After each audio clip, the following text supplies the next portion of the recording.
Tell me something. Do scary ghost stories frighten you? Well, if they do, you better click off this video and never return. But if you enjoy scary stories, then you're in for a real treat, because this tale is truly terrifying.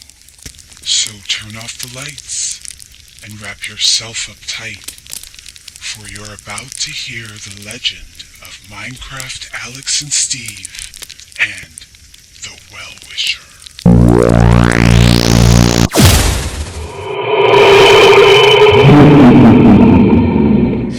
That was a good one, Steve. Okay, I got another one. Our story begins one fateful Halloween night, with Alex and Steve sitting by the campfire, telling each other scary stories. Let's listen in, shall we? And the last thing the boy heard after he turned out the lights was drip, drip, drip. Oh my gosh, that was so scary. You tell one now, Alex. Come on. Okay. I know a really good one that Uncle Tom told me. It's really more of a legend. Have you ever heard the story of the Well-Wisher? Oh yeah, I heard that's a good one. Tell it. The legend begins with the story of a girl named Sara. She was a Farlander, which means she came from a strange land that was very far away. In Sara's village, she had no one to play with. There were no other kids that were her age, and she was very sad. So one day, Sara just packed up all her things and left. She set off looking for a new home that had lots of other kids that she could play with. But Sara got lost, and she wandered the desert for many years.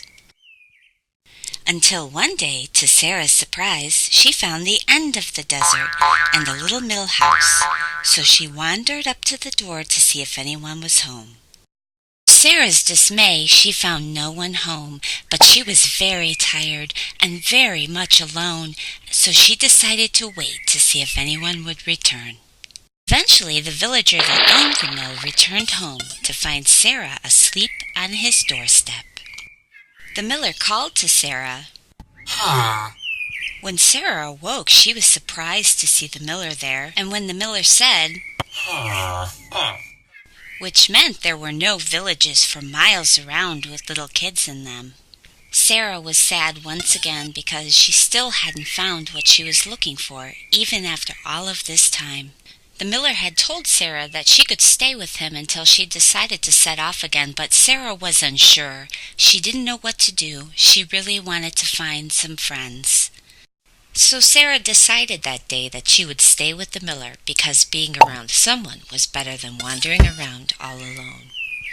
Sara was given one job to help earn her keep. The nearest water well was a long walk into the forest, and the miller was too old to make the journey. Sara happily volunteered to make the trip, and the miller saw her off every day. And every day when Sara reached the well, she would fill her bucket and look deep into the water and make a wish that one day she would find a new friend. One day, Sara accidentally spilled the entire bucket of water on her way back from the well, so that night the miller had no water to make his soup. Sara felt so bad that she insisted on going back to the well to get another bucket. The miller tried to stop her, but she left anyway. The miller really wanted to go after Sara, but everyone knows that villagers never go out at night. He stayed up all night waiting for her to return, but she never did. The miller made the journey the next day to the well to look for Sara.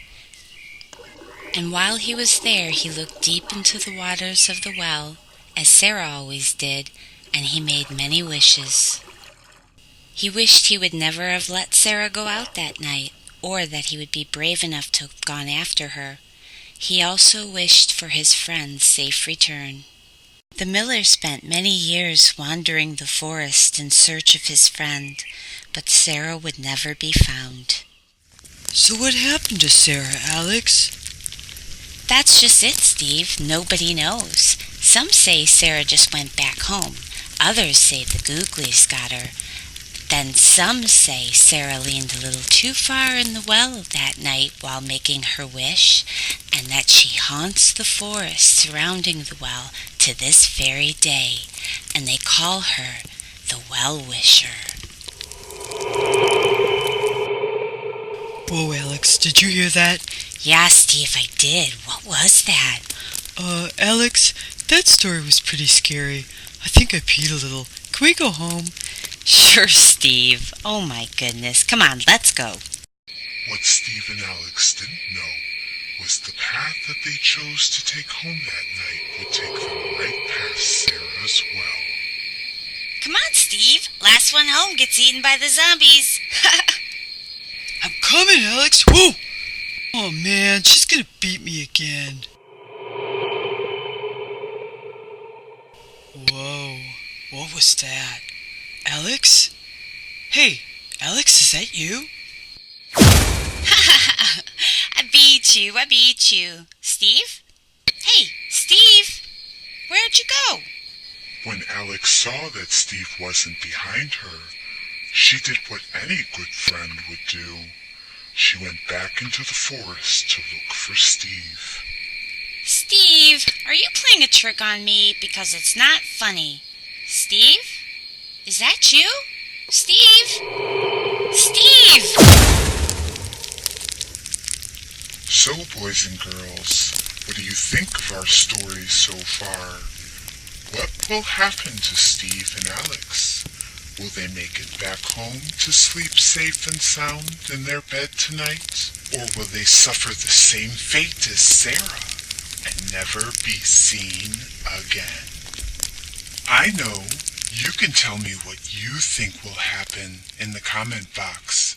I'm just dying to know. But truth be told, the only way you will ever learn what happened to Steve and Alex that night is to click the subscribe button. If you dare, then turn out the lights, pull the blankets over your head, and wait. Wait for episode 2 of Minecraft Alex and the